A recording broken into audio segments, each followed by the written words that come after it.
और वंदे मातरम का जब मसला पेश आता है, जब यह कहा जाता है कि आपको ये जबरदस्ती गाना पड़ेगा, हम तब ये कहते हैं कि आप गाएं, हम एहतराम देते हैं। नेशनल सॉन्ग है, हम उसका भी एहतराम करते हैं, उसमें दो राय नहीं है। आप गाएं, हम एहतराम के लिए खड़े हो जाएंगे, मगर आप ये चाहेंगे कि हम भी गाएं, मुमकिन ही नहीं है, हो ही नहीं सकता है। आप चाहेंगे, अब सब्र करो। सुबह से इतने लोग बोलते आ रहे हैं, तो जवाब सुनने का भी मादा रखा करो। आप गाइए, आप बोलिए नेशनल सॉन्ग है, कोई दो राय उसमें नहीं है, मगर हम पे थोपिए मत। कॉन्स्टिट्यूशन इस चीज की हमें आजादी देता है, और आप खुद कहते हैं कि वंदे मातरम गाने की ईजाद ही आजादी के लिए हुआ। बेशक हो, आजादी किस चीज के लिए?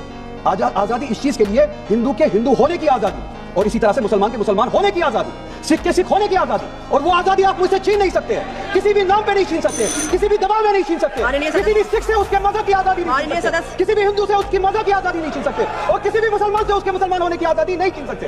कोई भी दबाव मुझे मजबूर नहीं कर सकता। आप गाइए और हमें वो आजादी दे दीजिए। ये मजहबी आजादी मुझे आपसे दूर नहीं करता।